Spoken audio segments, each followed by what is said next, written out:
கடன் கொடுக்கும் பொழுது வெறுமனே அல்லாஹ்விடத்துல கூலியை எதிர்பார்த்து தான் கடன் கொடுக்கணும். அடுத்தது கடன் கொடுக்க கூடிய பார்த்து தீனுல் இஸ்லாம் வழி காட்டுது, நீங்க அவங்கள்ட்ட இருந்து எந்த ஒரு லாபத்தையும் எதிர்பார்க்க கூடாது. பொருள் ரீதியான லாபமோ, பணம் ரீதியான லாபமோ, உடல் ரீதியான லாபமோ, எந்த ஒரு லாபத்தையும் கடனை கொடுத்துட்டு எதிர்பார்க்க கூடாது. ஏன் ஹதீஸ்ல ஸல்லல்லாஹு அலைஹி வஸல்லம் சொன்னார்கள், குல்லு கர்லின் ஜரல் மன்ஃபஅத ஃபஹுவ ரிபா வஃபி ரிவாயா ஃபஹுவ ஹராம். ஒவ்வொரு கடனும் அது எங்களுக்கு லாபத்தை இழுத்து கொண்டு வருமாக இருந்தால், கடன் உதவி செய்கிறோம் அதனால எங்களுக்கு லாபம் கிடைக்குதுண்டா உலகத்தில், அதை சொன்னார்கள் ஸல்லல்லாஹு அலைஹி வஸல்லம், அது ரிபா, சுத்தமான வட்டி என்று சொன்னார்கள். இன்னும் ரிவாயத்தில் அது ஹராம் என்று சொன்னார்கள். அது ஹராம் என்றார்கள். புகாரில் வரக்கூடிய ரிவாய் அனஸ் ரலியல்லாஹு அன்ஹு ரிவாய் செய்கிறார்கள்.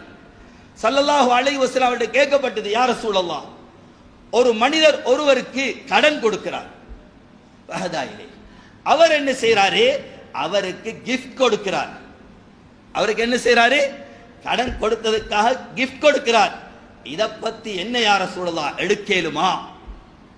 சொன்னார்கள் ஸல்லல்லாஹு அலைஹி வஸல்லம், ஒருவர் கடனுதவி செஞ்சதுக்கு பின்னாலே ஏதாவது அவர்கள் உங்களுக்கு நன்கொடை தருவாராக இருந்தா, வலா யக்பல்ஹா, இல்ல நீங்க கடனுதவி செஞ்சுக்கிறீங்க, நீங்க தெருவில் போறீங்க, அவர் உங்களை கண்டு கூப்பிடுறார், வாங்க நம்மட வண்டியில போவோம், நம்மட பைக்கில போவோம், வாங்க நம்மளோட ஏறுங்க என்று கூப்பிட்டா கூட, வலா யக்பல்ஹா வலா யர்கபுஹா, நீங்க அவர் தார ஹதியாவே, அவர் தார கிஃப்டை நீங்க எடுக்க வேணாம், அவருடைய வண்டியில ஏறிக்கொண்டு போகவும் வேணாம்.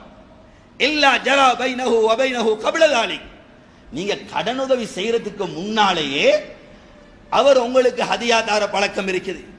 அவர் ஒவ்வொரு பெருநாளுக்கு ஏதாவது அனுப்புறார் வீட்டுக்கு, இல்லாட்டி ஏது மட்டும் அவங்களை கூப்பிடுறார், தாராரு, நீங்க எப்பயும் தெருவில் போனா வாங்கன்னு சொல்லி ஏத்திட்டு போறாரு. கடனுதவி செய்ய முன்னால இருந்த அந்த பழக்கம் இருந்தா அதை கபூல் செய்யலாம். அப்படி ஒரு பழக்கம் இருக்கல்ல, அதுக்கு முன்னால் அவர் தந்து எடுக்கிற பழக்கம் இருக்கல்ல, இப்பதான் என்ன செய்யறாரு, நாங்க கடன் கொடுத்ததுக்கு பின்னால அவர் எங்களுக்கு உதவி செய்யறாருண்டா அதை நாம் எடுக்க கூடாது, ஹராம் என்றார்கள் ஸல்லல்லாஹு அலைஹி வஸல்லம்.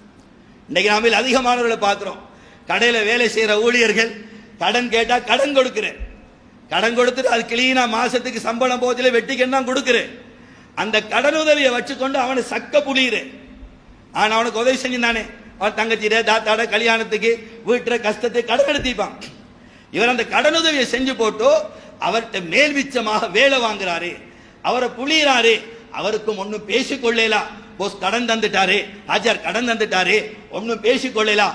இந்த கடன் தந்ததை காட்டியே அவன் அதிகமான வேலை வாங்குறோம். வாங்கக்கூடிய ஒவ்வொரு வேலையும் சுத்தமான ஹராம். அவர்கிட்ட அந்த கடன் உதவி கொடுது, அவர் திரும்பி தாராரு, நீங்க திரும்பி எடுக்கிறீங்க, அது டைமுக்கு அதை வெட்டி எடுத்துறீங்க. அதனால அதை வச்சு லாபம் அடைகிறது கூடாது, ஹராம், வட்டி என்று சொன்னார்கள் ஸல்லல்லாஹு அலைஹி வஸல்லம்.